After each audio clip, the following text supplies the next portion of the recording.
escogió mi corazón para vivir un amor que no se acaba y vive en mí. Y yo soy casa de Dios, la casa de Dios. Él me escogió, hoy Él habita en mí. Yo soy casa de Dios, la casa de Dios. Él me escogió, hoy Él habita en mí. Dios no vive más en templos hechos por manos de hombres. Escogió mi corazón para vivir un amor que no se acaba y vive en mí. Y yo soy casa de Dios, la casa de Dios. Él me escogió, hoy Él habita en mí. Yo soy casa de Dios, la casa de Dios. Él me escogió, hoy Él habita en mí. Yo soy casa de Dios, la casa de Dios. Él me escogió, hoy Él habita en mí. Yo soy casa de Dios, la casa de Dios. Él me escogió, hoy Él habita en mí. Ahora todo es más bonito. La luz borra la oscuridad. Donde era muerte, vida es. Ahora que soy casa de mi Dios.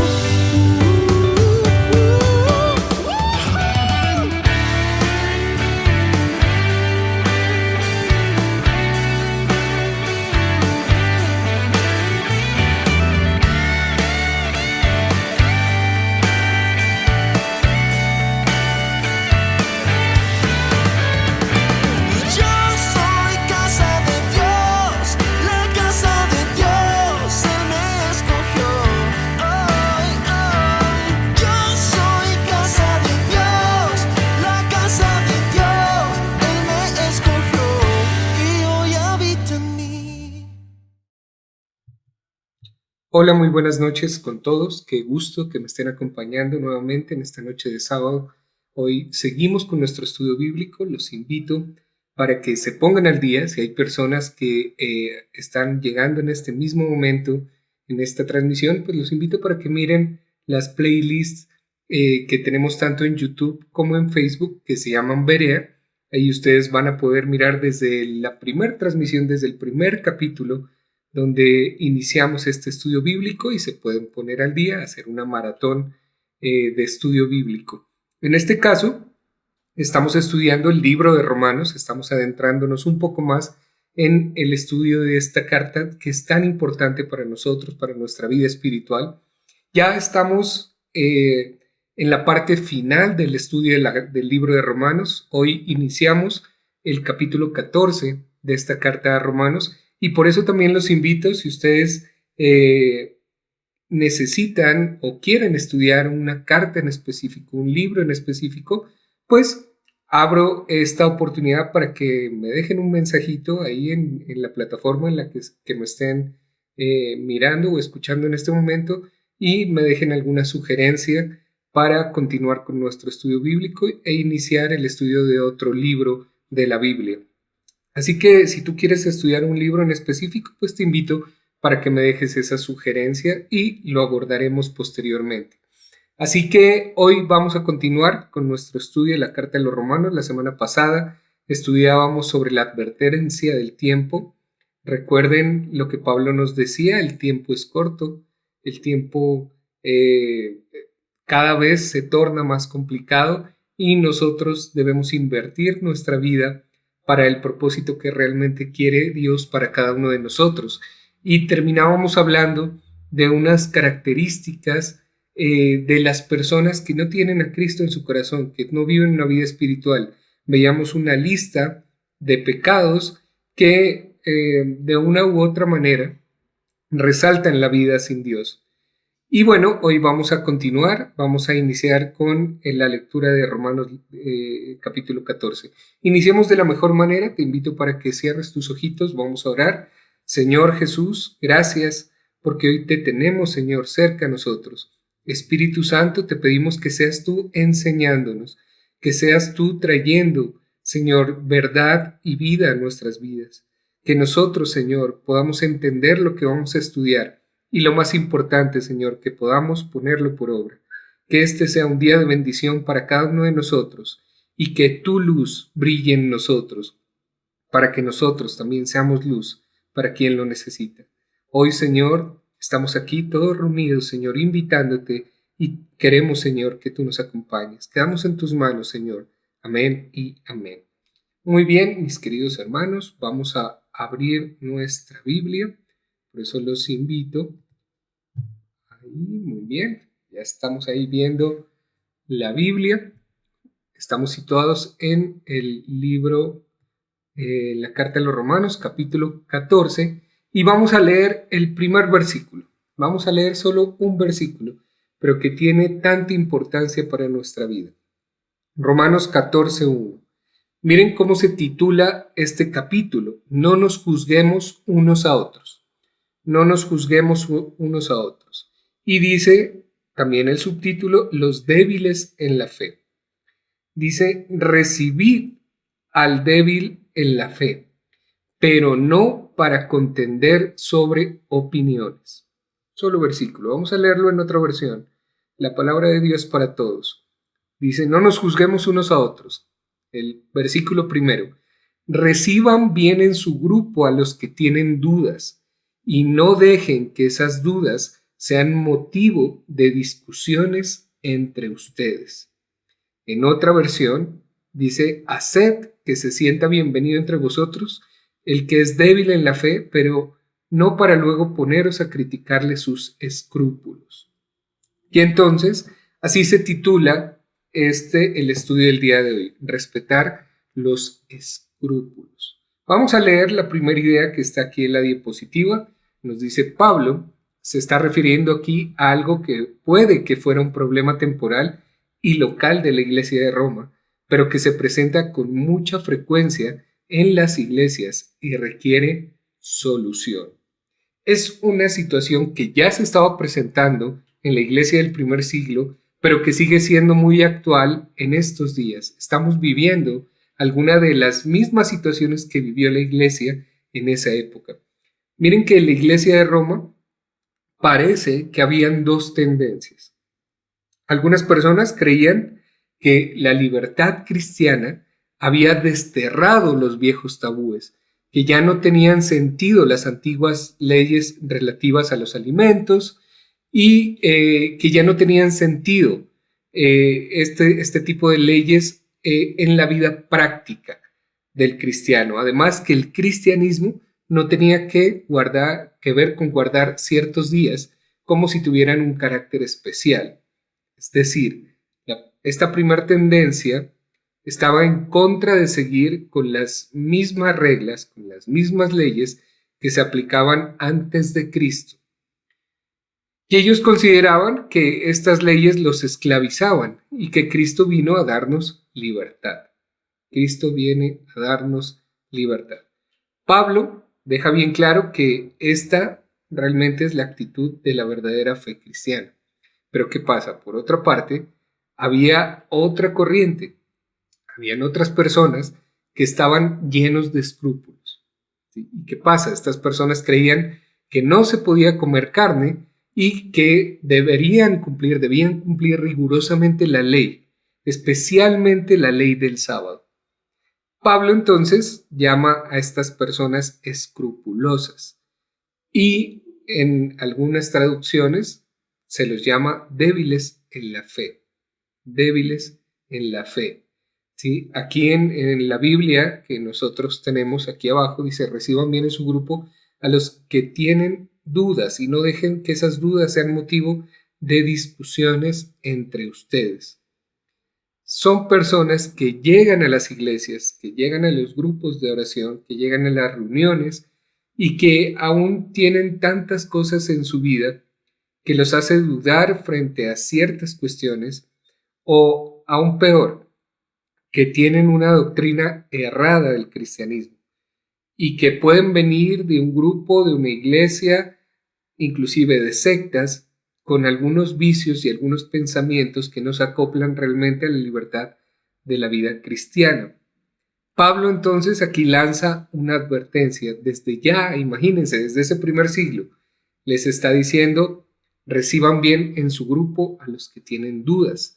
¿Sí? En la Reina Valera nos decía, aquí está, reciban al débil en la fe, reciban al débil en la fe. ¿Y cómo lo complementa? Para pero no para contender sobre opiniones, no para contender sobre opiniones. Y entonces se puede ser débil en la fe por dos razones, porque podemos preguntarnos este tema, ¿no? ¿Qué es ser un débil en la fe? ¿Qué es ser un débil en la fe? Y bueno, podemos presentar dos razones que nos pueden dar luces sobre este término y tal vez tú lo has escuchado. El primero, porque todavía no se ha descubierto el sentido de la libertad cristiana y en el fondo se sigue siendo legalista y se ve al cristianismo como una serie de reglas y reglamentos.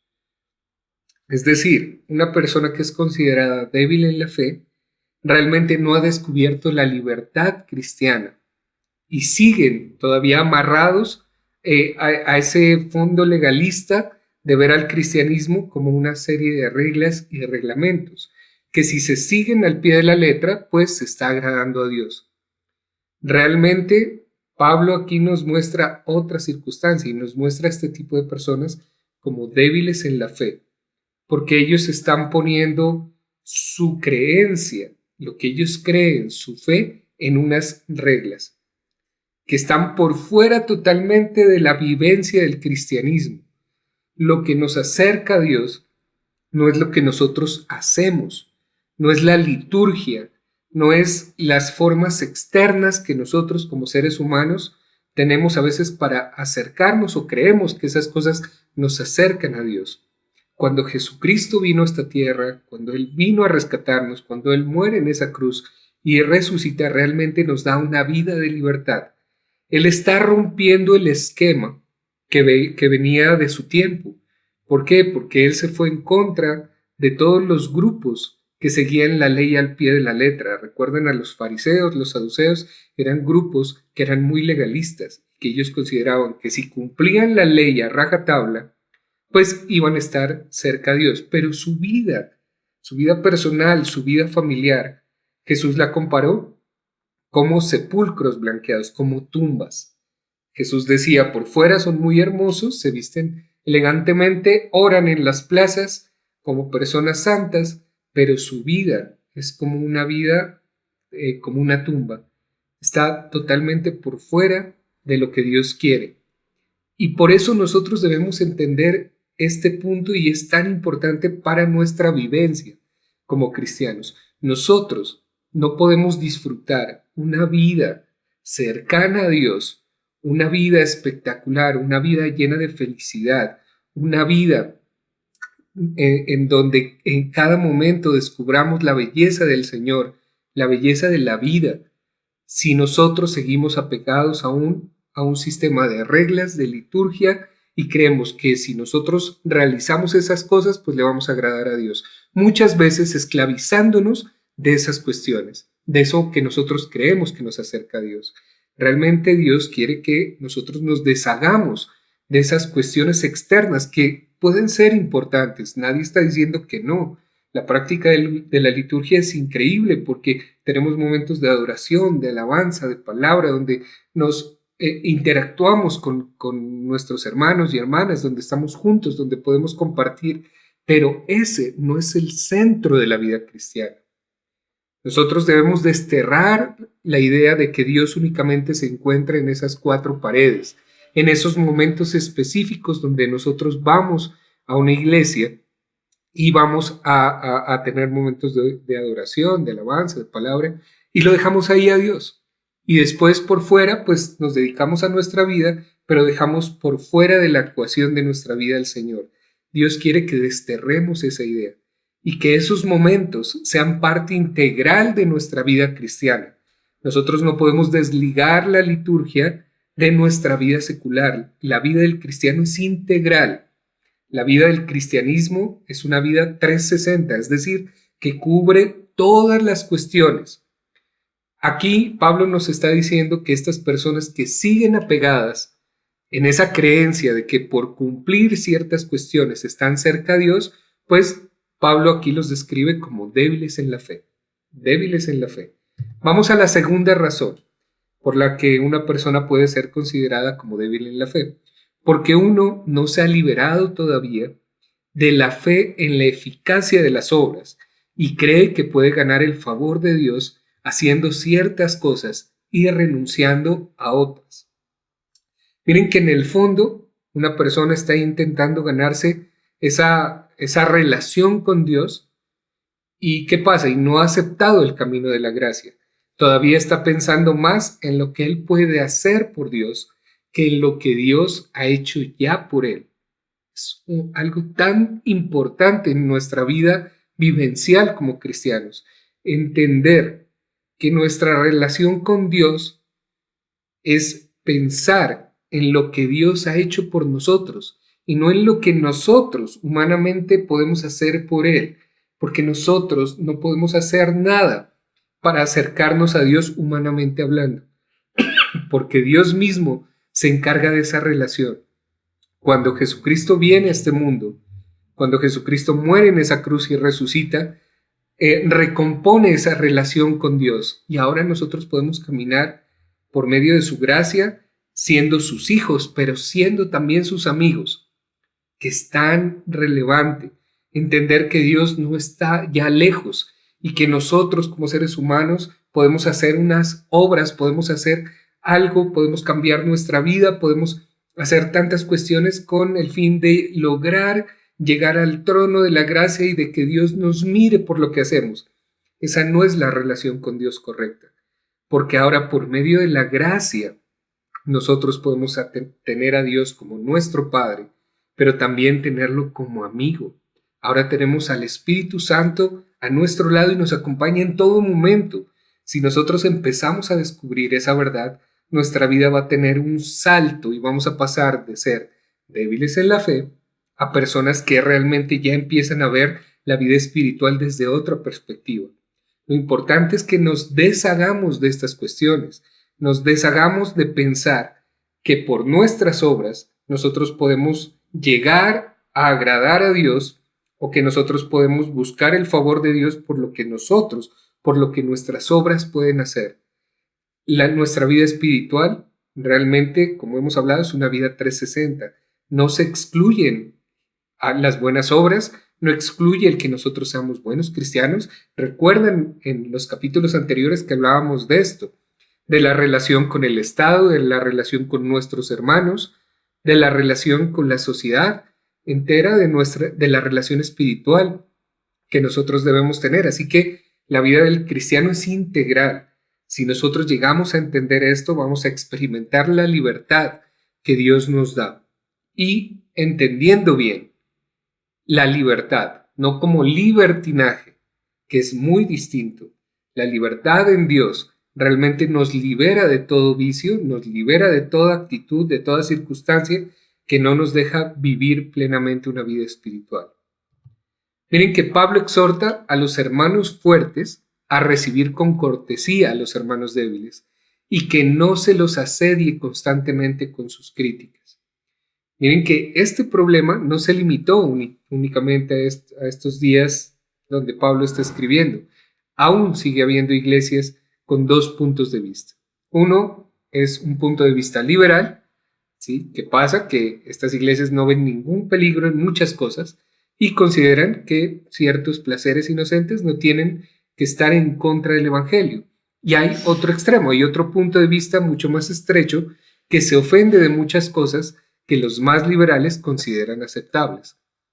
Pablo, en este caso, nos deja ver que sus simpatías están con el punto de vista más amplio, el punto de vista de la libertad que Dios nos da. Pero ¿qué pasa? Pero al mismo tiempo también dice que hay que recibir con simpatía cristiana a esos hermanos más débiles que vienen a la iglesia, ¿sí?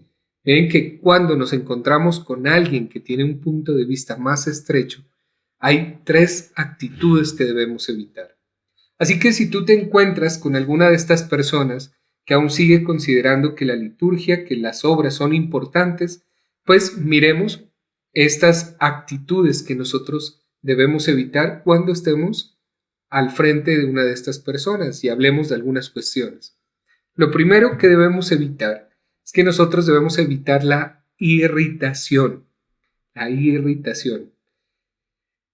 El ponernos bravos, el cerrarnos con estas personas, pues no conduce a ninguna parte. Por muy en desacuerdo que nosotros estemos con esta clase de personas, pues debemos tratar de comprender y respetar su punto de vista, ¿verdad? Es algo que es tan importante. Evitemos entonces disgustarnos, evitemos ponernos bravos. ¿Por qué? Porque estas personas tienen un punto de vista que lo han arraigado a su personalidad, a su forma de ver el cristianismo. Y por más que nosotros discutamos con ellos y tratemos de mostrarles la verdad de la gracia, de la verdad de la libertad cristiana, pues nosotros debemos realmente respetar ese punto de vista de estas personas. La segunda razón o actitud que nosotros debemos tomar es que hay que evitar poner en ridículo. ¿Sí? A todo el mundo le hiere que se rían de algo que considera que tiene valor. No es algo insignificante el burlarse de la fe de otra persona. Para una persona es muy importante lo que cree. Y a veces nosotros podemos considerar que esa posición de la otra persona es ridícula, que es una posición con la que nosotros estamos totalmente en desacuerdo y nos podemos burlar de esa posición, pero le aseguro que esas cuestiones no son insignificantes para la otra persona. Nos estamos burlando de sus creencias y el burlarse de la fe de otro es algo muy delicado. Tal vez a nosotros nos parezcan prejuiciosos, ¿sí? Estas personas y tal vez lo que creen es prejuicios en vez de creencias, pero nadie tiene derecho a reírse de lo que otro considera sagrado. Además, pues la risa, la burla no hará que el otro salga de su estrechez de pensamiento, sino que pasa, esa persona se va a encerrar mucho más dentro de su concha y se volverá mucho más rígido en sus posiciones. Si nosotros queremos explicarle a una persona la verdad del cristianismo, de la libertad que Cristo nos da, la mejor manera no es burlándose. La mejor manera no es riéndose de la fe o lo que ellos consideran sagrado o verdadero. Realmente la mejor forma es acercarnos desde otra perspectiva. Miren la tercera, tenemos que evitar el desprecio. Está muy mal considerar al más estrecho como una persona con mente cerrada, como una persona anticuada y despreciar sus puntos de vista. El punto de vista de una persona es cosa suya y hay que tratarla con respeto. Nosotros no podremos nunca atraer a otro a nuestra posición si no le mostramos un respeto genuino a su posición, a la suya. De todas las actitudes que nosotros podemos adoptar con los demás, pues la más incompatible con la fe de Cristo es el desprecio.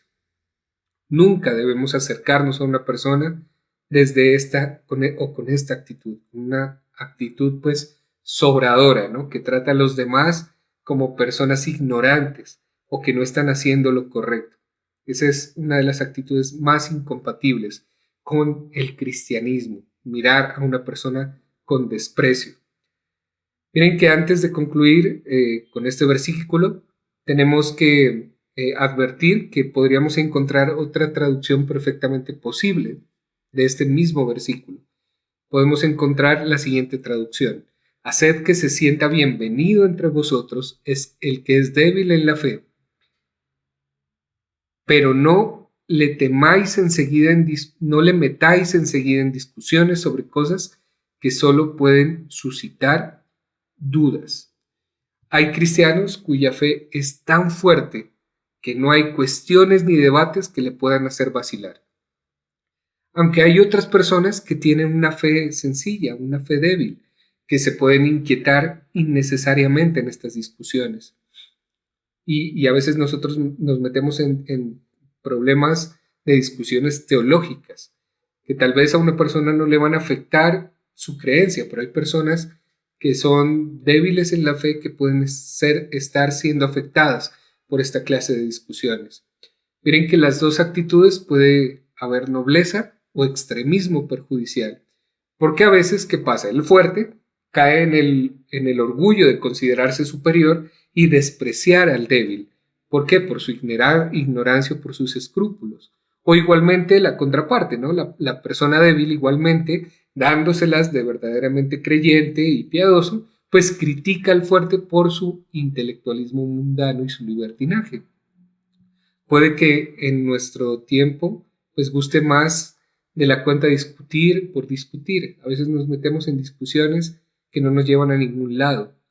Y a veces nosotros debemos descubrir realmente el cristianismo desde otra perspectiva, ¿sí? Es hora de que dejemos ya este tipo de discusiones y nos apliquemos realmente a buscar el verdadero cristianismo, ese cristianismo que nos acerca a Jesucristo. Miren que hay una muy buena regla que se debería tener en cuenta en cualquier tipo de discusión en la que nosotros estemos, aunque sea una situación desconcertante y aunque haya sido sobre cuestiones que no tienen una solución muy clara, siempre se debe concluir con una afirmación. Puede que muchas preguntas queden sin contestación, pero debe haber alguna certeza que permanezca.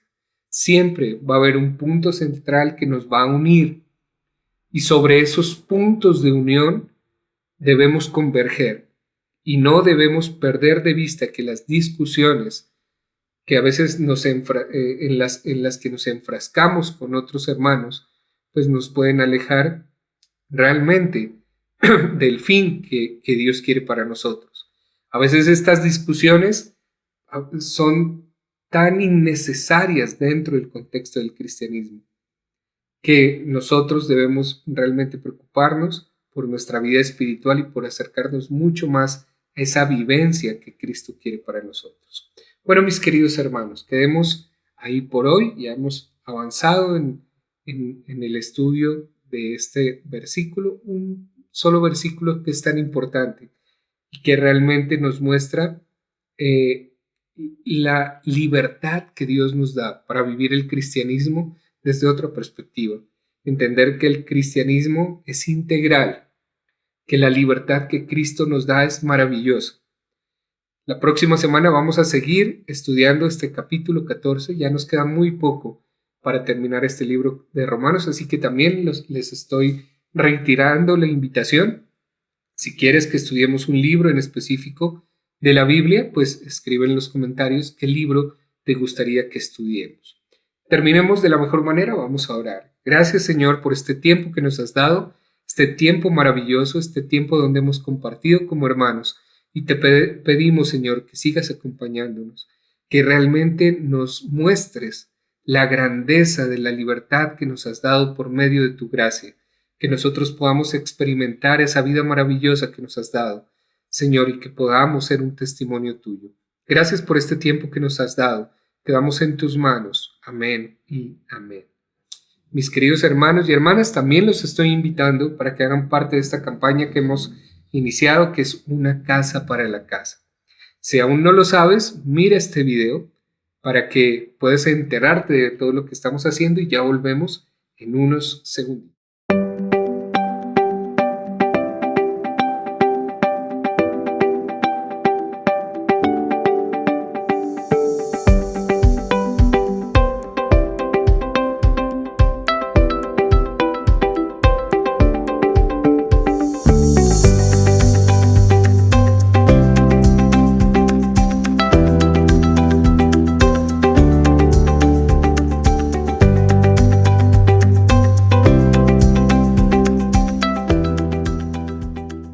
Ya han visto nuestra historia.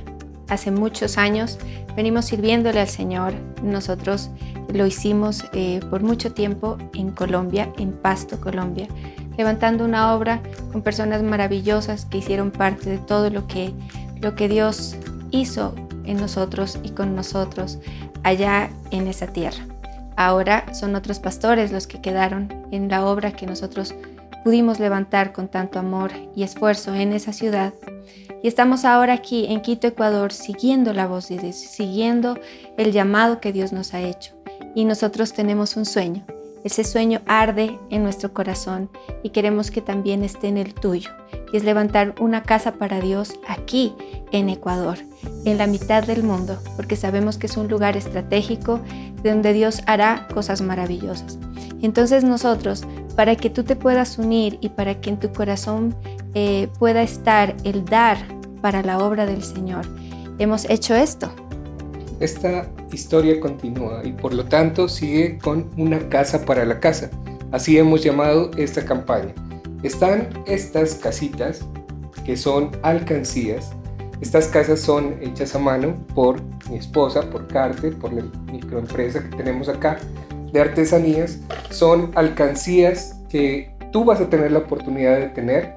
Si quieres tener una de ellas, comunícate con nosotros, te la haremos llegar a cualquier parte donde tú estés, miramos la mejor manera. Son alcancías en donde se puede ahorrar, pueden meterla por aquí por la chimenea o por acá, ustedes ya van a mirar con detalle las casitas que son muy hermosas, se abre la puerta para sacar los ahorros. La idea es que cada persona que se comprometa pueda llenar una de estas alcancías y al final de año o a inicios del próximo año vamos a tener una reunión especial donde vamos a abrir nuestras casitas y vamos a tener una casa para la casa. Esa es la campaña que hoy lanzamos y te invitamos para que hagas parte. Así es. Así que la idea es que ustedes puedan tenerla, pueden llenarla y después podamos tener una reunión especial para poder entregar todo lo que hemos depositado ahí para la obra del Señor. Sé que serás grandemente bendecido al dar para Dios, así como nosotros lo hemos sido por muchos años al dar para Dios. Así que haz parte de esto, de una casa para la casa.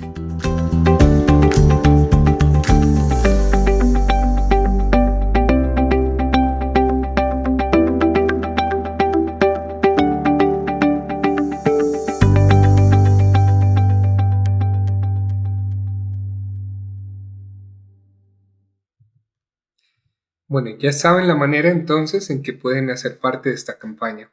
Los invito igualmente a que hagan parte de todas las actividades que tenemos en este resto de semana. Bendigo sus vidas, la obra de sus manos. Y nos vemos el próximo sábado en Berea Estudio Bíblico. Nos vemos. Chao.